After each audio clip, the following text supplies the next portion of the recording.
Sir ఇప్పుడు ఒక సరికొత్త గేమ్ స్టార్ట్ అయింది సార్ ఇవాళ ఆంధ్రప్రదేశ్‌లో. ఇప్పుడు తెలుగుదేశం పార్టీ, జనసేన పొత్తు అనేది అందరికి తెలుసు. మీకు కూడా తెలుసు.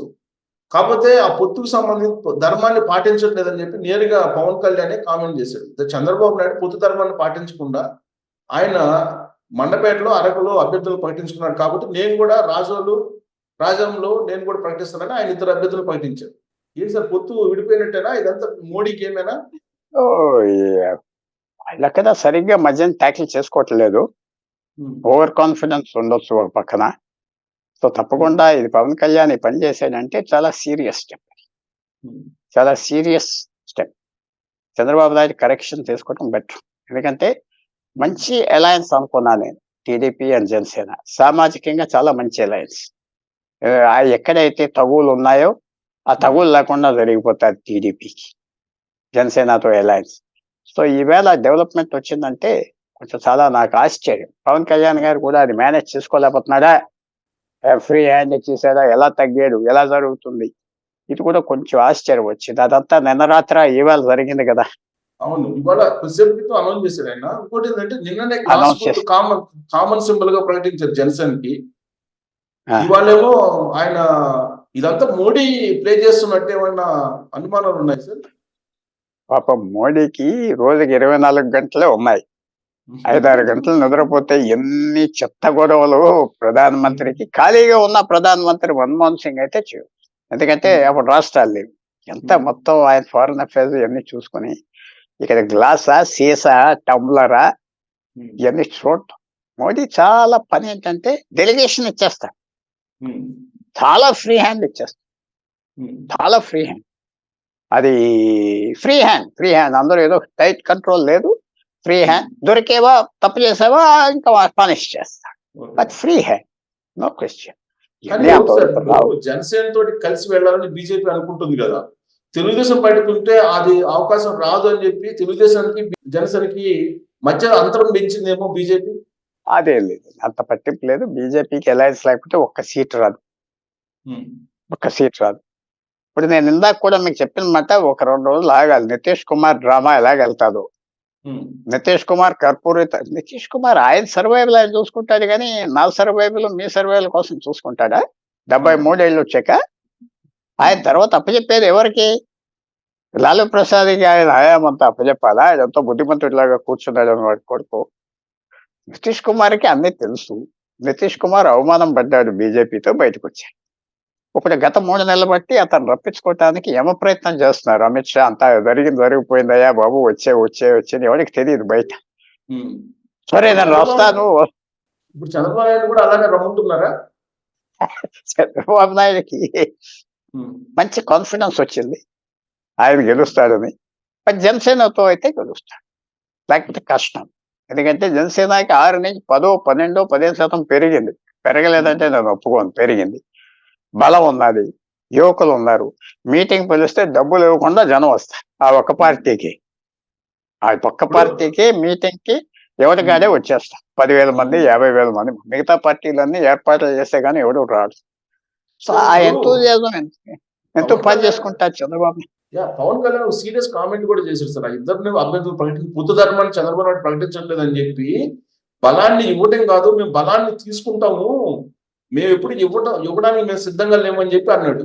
అని ఇంకో మాట కూడా అన్నాడు, మేము అధికారంలో రాకపోయినా మాకు వచ్చే సీట్లు చాలు అని చెప్పి అన్నాడు. అంటే సీరియస్ కామెంటే కదా అది. చాలా సీరియస్ కామెంట్. అది చూడాలి. అది కూడా ఎలా మలుపు తిరుగుతాదో, కాంప్రమైజ్ అవుతాడో చంద్రబాబు నాయుడు అవడా. ఏదో ఆయనకి కూడా వచ్చిన ప్రాబ్లం ఏంటంటే, రావు గారు, పాలిటీషియన్స్ చుట్టూరా నాటు మేధావులు ఉంటారు. నాటు మేధావులు అంటే ఎవరంటే, వారు పొగుడుతాడు, తెలివితేటలు ఉన్నాయి, స్వార్థ పురుషుడు, కులం కూడా కలిసాం. సో వారిని అధికారంలో ఉన్నవాడికి పక్కన చేసుకుంటే వాడు మాటలో తేనెగంటే తీపిగా ఉంటారు. జనం వెయిట్ చేస్తున్నారు సార్ మీకు ఓటు వేయటానికి, ఆడవాళ్ళు అంటాడంట. ఎక్కడ వచ్చేస్తారు, ఎక్కడున్నారు? ఆ మాటలు విని మైకంలో పడిపోతారు రాజకీయ. సో మీరు కూడా కొంచెం అబ్జర్వ్ చేసి, ఒక పెద్ద యాంకర్ కనుక నాటు మేధావులు సలహాలు ఎవరైనా ఇచ్చారా చంద్రబాబు నాయుడు కంటే ఇచ్చి ఉంటారు.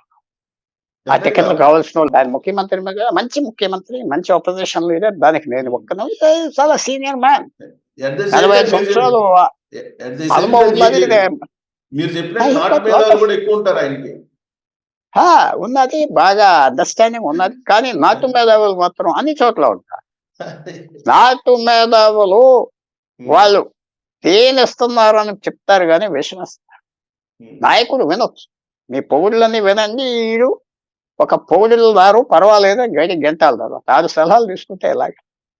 సో నాటు మేధావుల కోసం మీరు ఎతకాలి. పెద్దపాటి పుల్లారావుని అడిగితే కారణాలు మీకు తెలీదు. ఎవరు ఉంటున్నారు, ఎవరు ఆయన వెనకాల తిరుగుతున్నారంటే లేకపోతే జగన్మోహన్ రెడ్డి గారికి పాపం ఆయన ఎమ్మెల్యేలకు నీకు టికెట్ ఇవ్వనని చెప్పాడా రాజ్యసభ ఎలక్షన్ ముందల? ఎమ్మెల్యేలకి రాజ్యసభ ఎలక్షన్స్ అవ్వాక వాళ్ళందరినీ గుడ్ బై స్లిప్స్ పెట్టేస్తే పర్వాలేదు. ఎలక్షన్ వచ్చే ముందల 50 మందికి ఉన్నట్టే వాళ్ళు ఎక్కడికైనా వెళ్ళిపోవచ్చు కదా. సో నాటు మేధావుల సలహాలు అక్కడ కూడా ఆయనకు అందని ఇంజెక్షన్ జరిగినాయి కాబట్టి ఆయన చాలా ఇంటెలిజెంట్ మ్యాన్, కాదని నేను చెప్పాను. ఎవరైనా మనకంటే ఇంటెలిజెంట్ పీపుల్ పదవులు సంపాదించారు. So let's respect that. But again ఆ టాక్సిక్ అంటే విషం ఎక్కించే నాటు మేధావులు ఎవరో ఎక్కిస్తుంటారు. సో మళ్ళీ అది తప్పించుకోవటానికి చాలా కష్టం. సో దాంట్లో మునిగిపోతారు. నాటు మేధావి నరేంద్ర మోడీకి నవంబర్ 8, 2016 నవ్వుతూ గెంతులేస్తూ నోట్బందీ చేశారు. నాటు మేధావుల సలహా. అదెవడో పూనా నుంచి వచ్చాడు, నీకు పేరు వస్తుంది, ఇంత డబ్బులు ఉన్నాయి, మంచాల కింద పడుంటే మన ప్రైమ్ మినిస్టర్ బోల్తా కొట్టాడు. దేశాన్ని ఇప్పుడు కూడా తేలలేదు అక్కడ నుంచి. నాటు మేధావులు ఆయన తింటాడు. వాళ్ళు నాటు మేధావి పెట్టే మేత ఆయన తింటాడు. ఎవరికి ఇష్టం లేదు పొగడతో? ఎవరికి ఇష్టం లేదు? అందరికి ఇష్టం. సో అది మీరు కేర్ఫుల్ గా అబ్జర్వ్ చేయాలి. ఈ చంద్రబాబు నాయుడు విషయంలో నాటు మేధావులు ఎవరు? రాజ్యసభ ఎలక్షన్ వస్తున్న క్యాండిడేట్స్ నేను తీసేస్తానంటూ జగన్మోహన్ రెడ్డి గారు నాటు మేధావి ఎవడు అక్కడ పక్క నుండి సలహాలు ఇచ్చి చూస్తే మీకు అంతా పిక్చర్ వచ్చేస్తుంది. సార్ ఇంకోటి ఏంటంటే 60 నుంచి 70 వరకు ఎక్స్పెక్ట్ చేస్తున్నాం మేము అని చెప్పి కూడా అన్నాడు పవన్ కళ్యాణ్. అంటే సీట్లు బార్గెనింగ్ కోసం ఈ డ్రామానా, లేదంటే నిజంగానే విచ్ఛిన్నం అయ్యే అవకాశం ఉందా పొత్తు? పవన్ కళ్యాణ్ ని నేను బాగా క్లోజ్ గా స్టడీ చేశానంటే చెడ్డగా అంటలేదు. లెబొరేటరీలో పెట్టి నేను స్టడీ అబ్జర్వ్ చేశాను. I observe leaders. మనకు వాళ్ళ చుట్టూరా తిరిగే వాళ్ళు అందరు తెలుసు, పర్సనల్ గా చాలా మంది తెలుసు, ఆయన కూడా తెలుసు. తప్పకుండా ఆయన బాగా ఆలోచించి చేస్తాడు. మాటికి వాల్యూ ఇస్తాడు. రోజు ముందర ఆలోచిస్తాడు, బయటకు వస్తాడు అన్న అభిప్రాయం. ఆయన అన్నాడంటే ఆ మాటలో మనం కొంచెం కేర్ఫుల్ గా వెయిట్ చేయాలి. కొంచెం ఏం జరుగుతుంది అక్కడ అది మనం చూడాలి. ఏమైనా అవ్వదు, మనం మర్చిపోవద్దు. ఏమైనా అవ్వచ్చు. Anything can happen. ఏదైనా అవ్వచ్చు. ఎందుకంటే ఇప్పుడు చూశారు కదా, నితీష్ కుమార్ సడన్ గా ఈవేళ రిపబ్లిక్ డే కనుక ఈవేళ ఆ బాంబ్ ఇంకా పేలలేదు. ఎందుకంటే వద్దు, ఈవేళ వద్దు, రేపు ఎల్లుండి పెడదాం ముహూర్తం. జనవరి 30 తర్వాత తిడతాడు నితీష్ కుమార్. అప్పుడు మీకు నితీష్ కుమార్ నోటులో పడకూడదు. ఎందుకంటే I also know him. Very bright man. మంచివాడు, చెడ్డోడు కాదు. మంచి గుణాలు ఉన్నాయి. మంచివాడు, దేశభక్తుడు, మంచి పాలిటీషియన్, మంచి ఒప్పుకుంటాడు. చాలా మంచి గుణాలు ఉన్నాయి ఆయన దగ్గర. ఒక మంచి leader, fit for prime minister. Nitish Kumar is fit for prime minister. Okay sir, ఇంకోటి షర్మిల కామెంట్స్ అవన్నీ ఉన్నారు కదా మీరు, షర్మిల ఎఫెక్ట్ ఏమైనా ఉంటుందా పవన్ కళ్యాణ్ ఈ ఆలోచన మార్పు మీద? షర్మిల రావటం కూడా ఎవరికి బెనిఫిట్ ఇంకా ఎవరికి తేలలేదు. ఏదో లైట్ గా ఆమెకు బెనిఫిట్, ఈయనకు బెనిఫిట్ ఇంకా జరుగుతూ ఉన్నది. ఆమె ఎంత లోతుకి వెళ్తాది? ఆ రాయలసీమ భాషలో మొదలుపెట్టింది అనుకుంటా కదా, ఏందిరా అని అక్కడక్కడ విన్నాను చక్కగా. ఆ ఏందిరా అని ఎంతవరకు వెళ్తారు? ఆ ఫుల్ అటాక్ ఇస్తే, ఫుల్ అటాక్ అంటే చెప్పట్లేదు నేను, ఇంకా ఫుల్ అటాక్ ఇస్తే ఆమెకి మంచి వైబిలిటీ వస్తారు. కాంగ్రెస్ పార్టీ నుంచి ఆ 1% ఓట్ల నుంచి 5, 6, 7, 8 వరకు తీసుకెళ్తారు. అంతవరకు చేయగలదా? అది మనం చూడాలి. ఎందుకంటే జగన్మోహన్ రెడ్డి కూడా రీటైలియేట్ చేస్తాడు కదా. ఊరికి నేను తిడతా ఉంటే ఊరుకుంటాడా? అంతవరకు రాలేదు కదా. ఇప్పుడు అంతవరకు ఏం తిట్టలేదు కదా. అంటే జగన్ రెడ్డి నుంచి స్టార్ట్ అయింది. జగన్ రెడ్డి నుంచి స్టార్ట్ చేసింది Sharmila.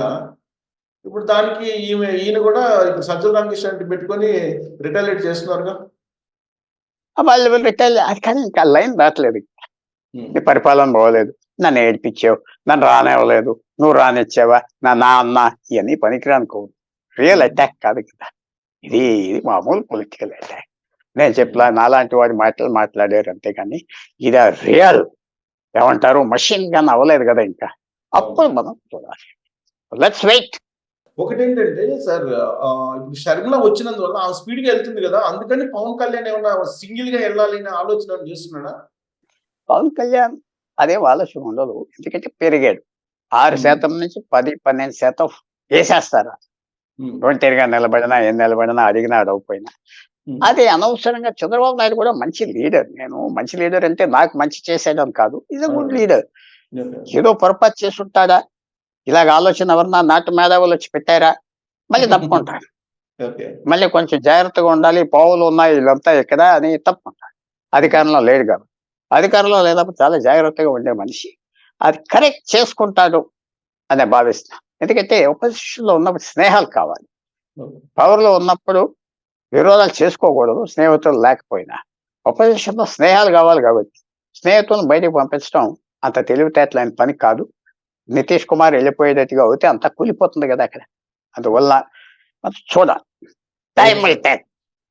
Thank you very much Pullarao garu, thank you very much. So Nitish Kumar తీసుకునేటువంటి స్టెప్స్ ని బట్టి అన్ని రాష్ట్రాల్లో కూడా పరిస్థితులు మారేటువంటి అవకాశం ఉంది. సో నితీష్ కుమార్ ఎప్పుడు బాంబు పేలుస్తారు అనేది చూద్దాం. Thank you very much. Thank you.